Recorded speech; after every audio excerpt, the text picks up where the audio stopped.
আসসালামু আলাইকুম রহমতুল্লাহি ওয়া বারাকাতুহু। আজকের এই ভিডিওতে আমরা আরবি হরফ সহি শুদ্ধ করে মাখরাজের সাহায্যে চিত্র সহ শিখব। তো অবশ্যই আমাদের প্রত্যেকটা হরফ সহি শুদ্ধ করে শিখতে হবে বা পড়তে হবে। যদি আপনি আরবি হরফগুলো সহি শুদ্ধ করে পড়তে না পারেন তাহলে কিন্তু আপনি কোরআন মাজিদ শুদ্ধ করে পড়তে পারবেন না। কোরআন মাজিদ শুদ্ধ করে পড়তে হলে আপনাকে প্রথমে মাখরাজ এর সঠিক উচ্চারণ জানতে হবে, অর্থাৎ প্রত্যেকটা হরফের উচ্চারণ কোথা থেকে হবে, প্রত্যেকটা হরফের উচ্চারণ স্থান আপনাকে চিনতে হবে এবং সেই অনুযায়ী আপনাকে হরফগুলো উচ্চারণ করতে হবে। তাহলে আপনি আরবি হরফগুলো সহি শুদ্ধ করে উচ্চারণ করতে পারবেন। আর আরবি হরফগুলো সহি শুদ্ধ করে উচ্চারণ করতে পারলে আপনি কোরআন মাজিদ সুন্দর করে শুদ্ধ করে পড়তে পারবেন। তো এর আগে আমি মাখরাজ এবং হরফ নিয়ে অনেক ভিডিও বানাইছি। তো এই ভিডিওর ডিসক্রিপশনে দেখুন আমি একটা প্লেলিস্টের লিঙ্ক দিয়েছি। সেই প্লেলিস্টের লিঙ্কে ক্লিক করলে আপনার প্রত্যেকটা ভিডিও পেয়ে যাবেন, সেখান থেকে আপনার সবকটা ভিডিও দেখে নেবেন। তো আমরা আজকে ভিডিওতে চিত্র সহ মাখরাজের বিবরণ শিখব। এখানে দেখুন হলক বা কণ্ঠনালীতে 3টি মাখরাজে 6টি হরফ আমরা উচ্চারণ করি। এখানে আমাদের হলক কোনটা এটা অবশ্যই আমাদের জানতে হবে। এখানে দেখুন এই যে এই গলাটাকে বলা হয় হলক। এটা হচ্ছে হলকের শুরু, 1 নম্বরটা হচ্ছে হলকের শুরু, 2 নম্বরটা হচ্ছে হলকের মধ্যখান এবং 3 নম্বরটা হচ্ছে হলকের শেষ। তার মানে আমরা এখান থেকে বুঝতে নিলাম এই গলা বা কণ্ঠনালীর যে প্রথম অংশটা এই শুরু, এটা হলো হলকের শুরু, আর এটা হচ্ছে হলকের মাঝখান, আর এটা হচ্ছে হলকের শেষ। তো এই হলকের শুরু থেকে মানে এই গলার শুরু থেকে আমরা 2টি হরফ উচ্চারণ করব। এক হলো হামজা হা, হামজা হা। হলকের শুরু অংশ হইতে আমরা এখান থেকে আমরা এই হামজা এবং হাটা উচ্চারণ করব। তো আমার সাথে আপনারা উচ্চারণ করেন হামজা হা, হামজা হা। তো এই হলকের শুরু থেকে আমরা 2টি হরফ উচ্চারণ করব, যেমন হামজা হাজের ইহ, দাল জের দি, ইহ দি, এরকম। হলকের মধ্যখান হইতে আমরা এই যে এখান থেকে আইন এবং হা এই 2টি হরফ উচ্চারণ করব। তো আমার সাথে আপনারা উচ্চারণ করেন আইন হা। অবশ্যই যখন আপনারা আইন এবং হা উচ্চারণ করবেন গলার মাঝখানে চাপ দিয়ে চিকন করে এই আইন এবং হা উচ্চারণটা নিয়ে আসবেন। আইন হা হা, এরকম ভাবে।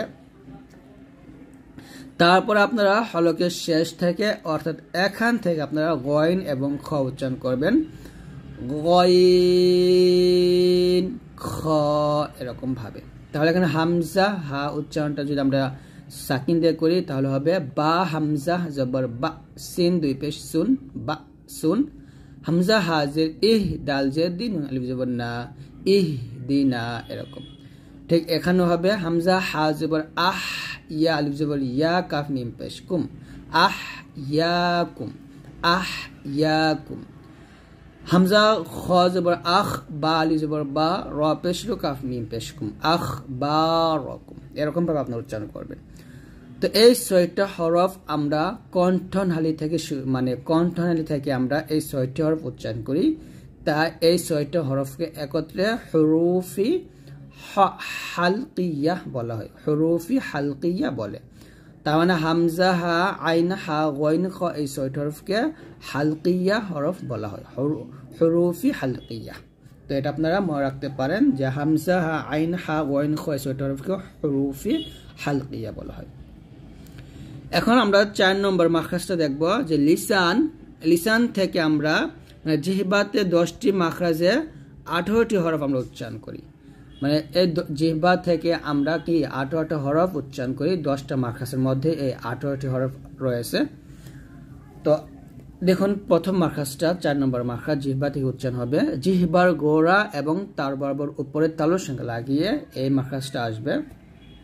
অবশ্যই জিহ্বার গোড়াটা উপরের তালুর সঙ্গে লাগিয়ে উচ্চারণ করতে হবে। দেখুন এখানে জিহ্বার গোড়া কোনটা আগে খেয়াল করুন। এই যে এটা হলো জিহ্বা, আর এই জিহ্বার গোড়া হচ্ছে এইটা, আর এই উপরে যে অংশটা এটা হচ্ছে তালু।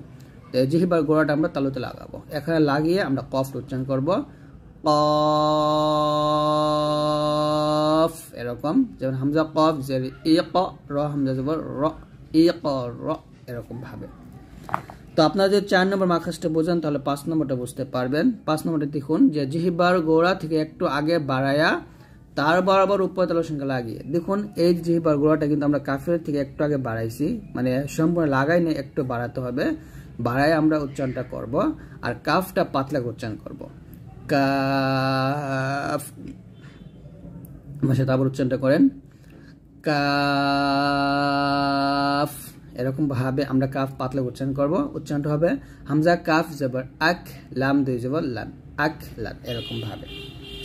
তারপরে আমরা এখানে শিখব 6 নম্বর মাখরাজটা। দেখুন জিহ্বার মধ্যখান, এই যে এটা হলো জিহ্বা আর এই যে এটা হলো মধ্যখান।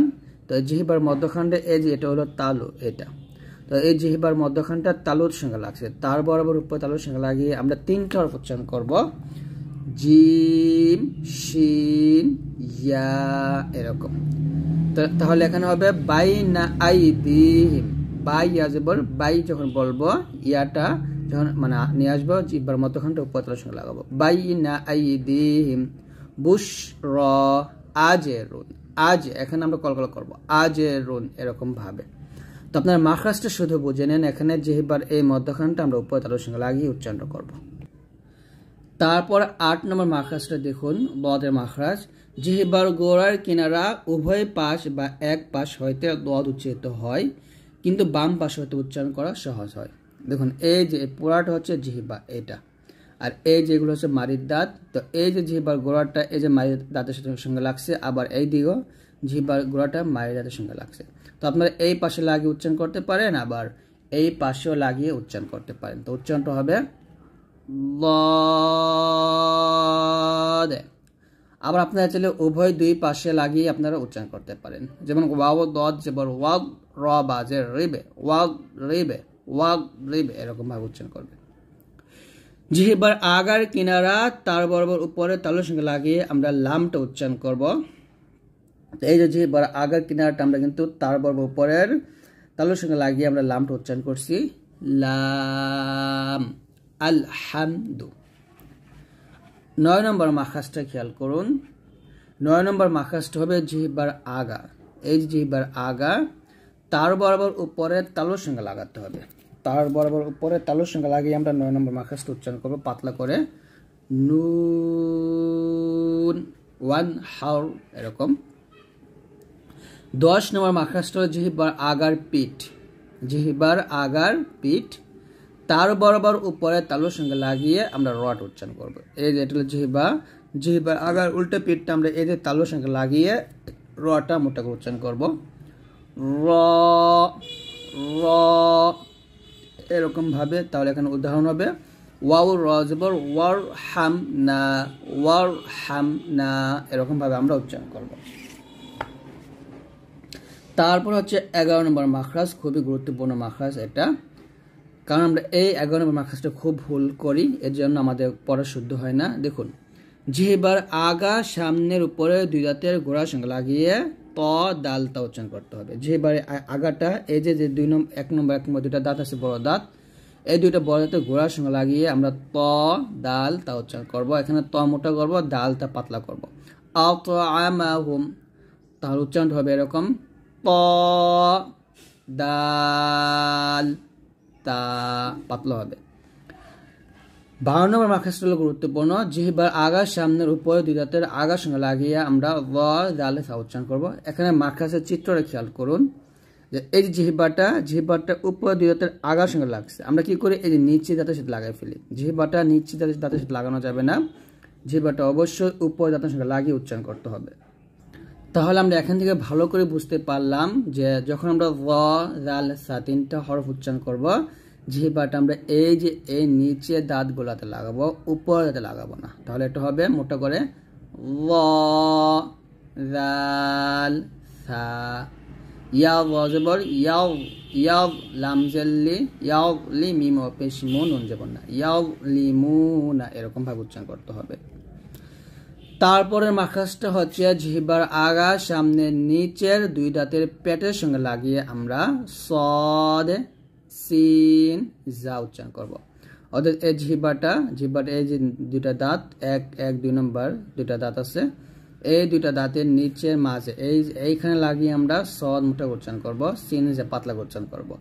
সদ সিন জা, এখানে সদ মোটা হবে, উদাহরণটা হবে ফা সদ জবর ফাস বা রজের বীর, ফাস বীর। তো এই হচ্ছে আমাদের 18টি হরফ যা আমরা জিহ্বা থেকে উচ্চারণ করছি। তারপরে আমরা শিখব এখন শাফাতান। শাফাতান থেকে আমরা এই হরফগুলো উচ্চারণ করব, অর্থাৎ দুই ঠোঁট হইতে আমরা এই হরফগুলো উচ্চারণ করতে হয়। নিচের ঠোঁটের প্যাড সামনের উপরে দুই দাঁতের আগার সঙ্গে লাগিয়ে ফা উচ্চারণ করতে হয়।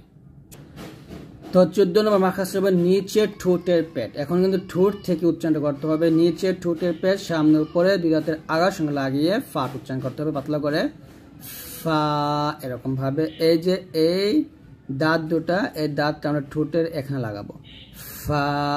যেমন হামজা ফা জবর আফ, ওয়াও আলিফ জবর ওয়া, জিম আলিফ দুই জবর জান, আফ ওয়া জান এরকম ভাবে উচ্চারণ করতে হবে। তারপরে দুই ঠোঁট হইতে বা মিম ওয়াও উচ্চারণ করতে হবে। এই বাটা আমরা দুই ঠোঁটের ভেজা অংশ থেকে মিলাবো, বা পাতলা উচ্চারণ করবো, আবে ওয়া বান। আবার দুই ঠোঁটের শুকনা অংশ হইতে মিম উচ্চারণ করতে হবে। এখানে দেখুন চিত্রতে দেওয়া সুন্দর করে, মিম এরকম ভাবে উচ্চারণ করবো, আম ওয়াতান। আর তারপর তো দুই ঠোঁট গোলাকার করে মাঝখানে একটু ফাঁকা রেখে ওয়া উচ্চারণ করতে হবে, এরকম ফাঁকা থাকবে, ওয়াও এরকম বলতে হবে, আউ লাদান।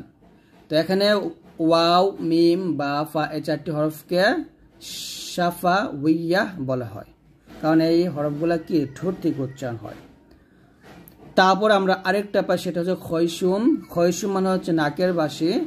নাকের ভাষী থেকে আমরা গণ্য উচ্চারণ করি, এই যে নাকের ভাষী এখান থেকে আমরা গণ্য উচ্চারণ করি, লাম্মা ইনশা আ মাইয়াশা ও এরকম। তারপরটা হচ্ছে জাউফ। জাউফ হচ্ছে মুখে খালি জায়গা, এটাকে জাউফ বলা হয়, মুখে খালি জায়গা। মুখে খালি জায়গা থেকে আমরা মাঝে হরফ পড়ি, অর্থাৎ জবর উপর মানে জবর উপর খালি আলিফ, পেশের পর মানে ওয়াও, জের পর মানে ইয়া আসলে এটা মাঝে হরফ হয়, মাঝে হরফ হলে এক আলিফ পরিমাণ টেনে পড়তে হয়, নু হি হা এরকম ভাবে। তো এই হচ্ছে আমাদের আজকের ভিডিওটি। তো অবশ্যই আপনারা এই ভিডিওগুলো শেয়ার করে দেখবেন, মানে এই কায়দার প্রত্যেকটা ভিডিও দেখতে দেখুন এই ভিডিও ডিসক্রিপশনে আমি একটা প্লেলিস্ট লিঙ্ক দিছি, সেই লিঙ্কে ক্লিক করলে আপনারা প্রত্যেকটা ভিডিও শেয়ার করে পেয়ে যাবেন, সব করে ভিডিও ইনশাআল্লাহ দেখে নেবেন।